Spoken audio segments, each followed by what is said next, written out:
Okay, so first time with you guys since watching the film. I thought our players played really well, you know, in all three phases of the game, handled going on the road, obviously not, you know, a hostile crowd like we'll eventually face, but still the obstacles of being on the road and being away from home. And, you know, put a pretty good recipe to win. You know, you basically make them go 3 and out or 4 and out, you know, every series, and then, you know, run the ball for over 300 yards and 60 some carries. You know, you're going to win a lot of games.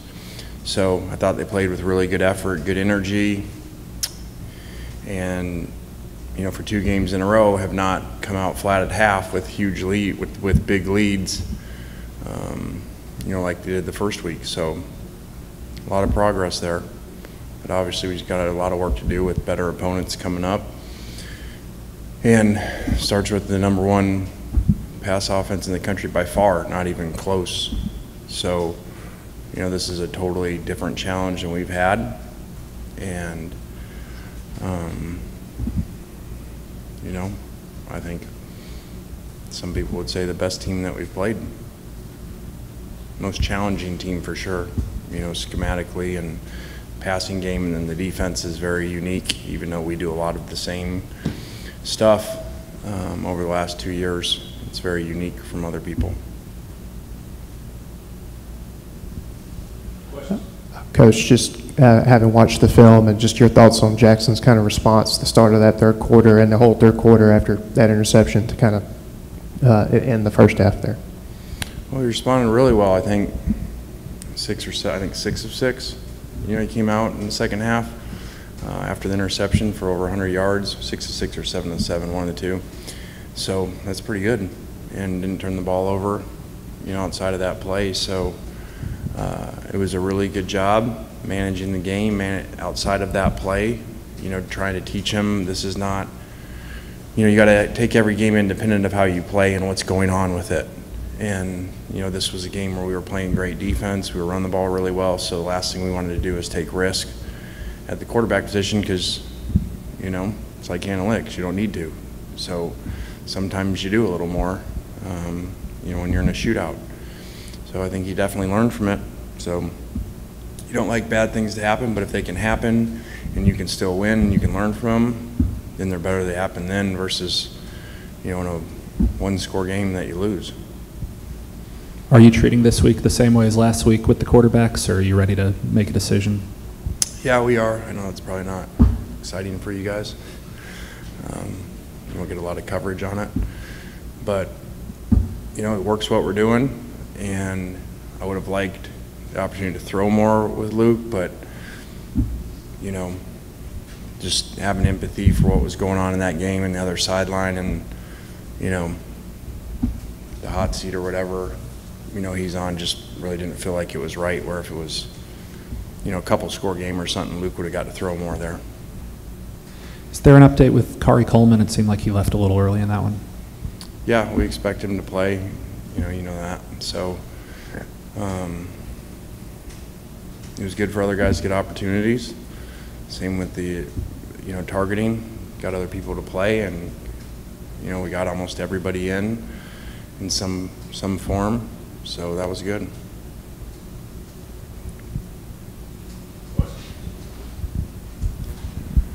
Offensively speaking, what are you still looking to clean up 3 games in? I think, you know, probably even though it wasn't a major issue, but in 3 games as a whole, the pass protection with everybody, tight ends and backs included, which has been an issue. And I mean, it's hard with the stats and the points to say a lot of things on defense, but, you know, we still haven't really been tested in a passing game, in my opinion.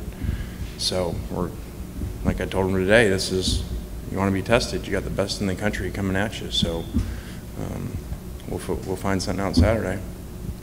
Coach, just got off the road, big game every week, but Kentucky, you know, everybody's talking that game up. What do you tell your team to keep them grounded to make sure we take care of Tulsa? You know, I mean, not joking, you know, told them this morning, you got to understand rat poison.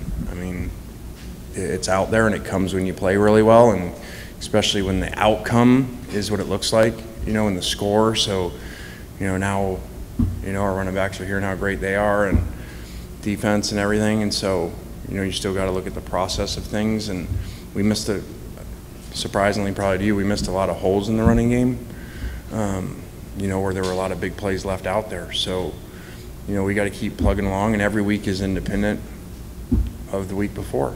And, you know, these guys have to learn that, because it doesn't matter what you did the week before. And that's why you guys sit around and compare scores and, you know, well, this team beat that team, and then we play them and they played them.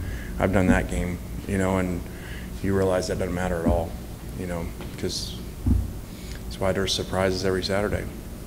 Do you have to pay a rights fee to Nick Saban to say rat poison? I don't know. It's a good thing he probably didn't know, because he doesn't look at social media or anything, so he probably doesn't know when I copy him. But I don't know where he got that from when we were there, but it really is, you know, it is true. And you got to remember, like I tell our coaches, our kids deal with that everywhere they go. It's not just when you guys write about it. They go to class and everybody tells them how great they are, you know. And so, you know, we got to be very careful of that, especially with so many new players. You touched on this earlier about not having to do as much with your quarterback against Georgia Tech. In your mind, what would be your preference for a balance in run-pass play calling? I mean, I say at the end of the year you like to be 50-50, but that's the end of the year, because, again, every game's independent. You got no idea how it's going to go during the game, and you don't know. I thought that game would go that way, you know, probably running-wise, but then you think that sometimes and it doesn't, you know. I don't think anybody would have thought Arkansas would have been whatever it was, 1,200 yards or something, and 52-51, whatever the score was, when you looked at the year before. So, you know, you can't predict those things exactly, and you got to do what's the best to win. Yeah, after watching the film, just what stood out most about this defensive performance? I think the pressure on the quarterback, you know, a lot of the defensive ends got a ton of pressure on the quarterback. Cedric, you know, and T-Rob for 2 weeks in a row have just been relentless on the edges, which is obviously game-changing when you got two, you know, unique defensive ends playing the way that they're playing. It's really cool. And there's just been a lot of learning lessons for our guys about just playing hard and not deciding when to do it. I mean, we're in punt safe, and Cedric blocks a punt that 99 out of 100 times someone blocks you on, you know, and so you don't need to go really hard because you're a D lineman, and most people don't. And there he is going full speed and blocks the punt. Or, you know, there's Mingo chasing down the receiver even though a whistle's blowing, you know, on the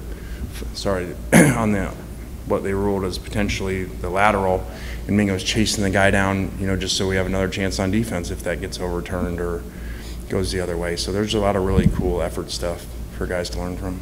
And like you said, the schedule's only going to get more difficult. How hard will it be to kind of have these dominant defensive performances carry over into SEC play? I'm not worried about that. We're not there. We're playing Tulsa and worry about this week, and you need to be, you know, #1 pass offense in the country. So, you know, it'd be great to have some home field advantage with the crowd. You know, when you're dealing with a team that's throwing all the time and you're trying to pass rush, so that would be big. Like we tell the players, it's Tell the Truth Monday. You know, we should have a better atmosphere than we've had here lately with as many wins as these players have put together, and have more of a home field advantage. We did at times during last year for the bigger games, but tell the players don't pick and choose when you play hard.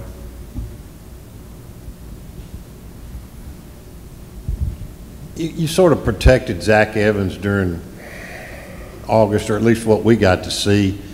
Did you anticipate him being as good as he is? Yeah, I did.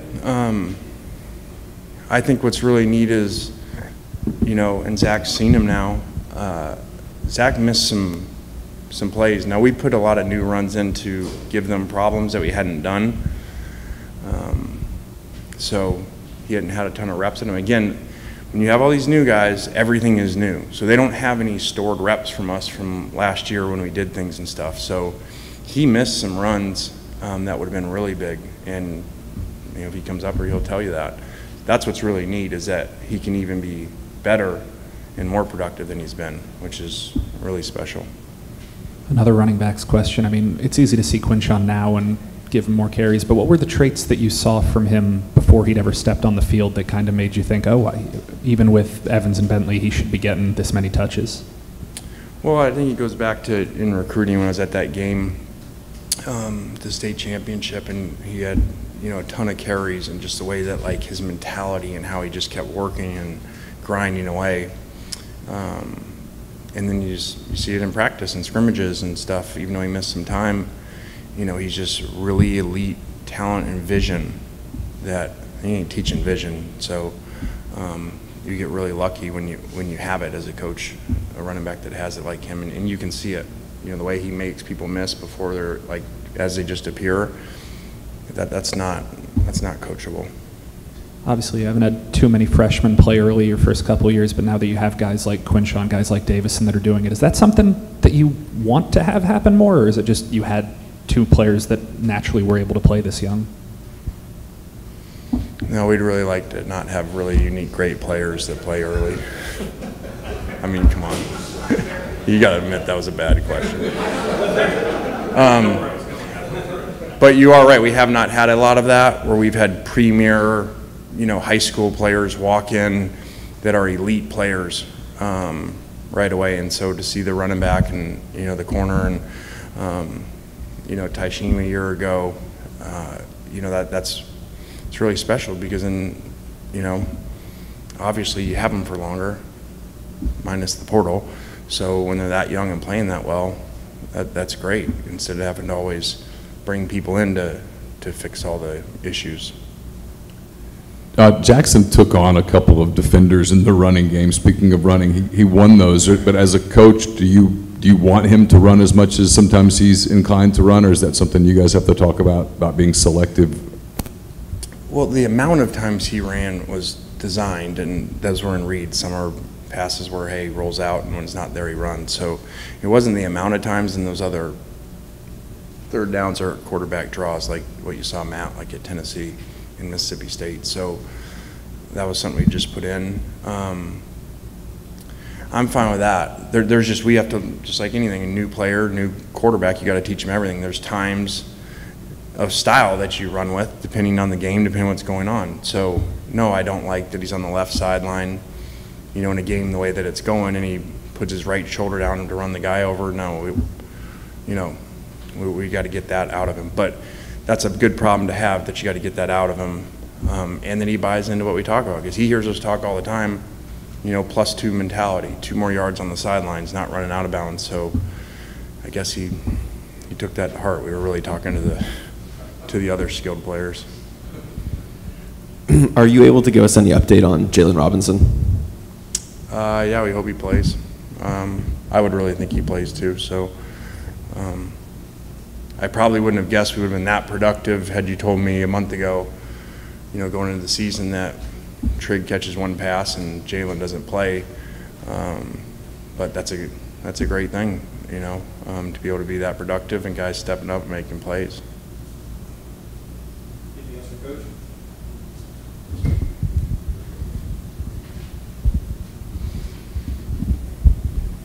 Nick Broker was named SEC Offensive Lineman of the Week. Just how impressive has that transition been to guard, and kind of were you expecting him to be this good?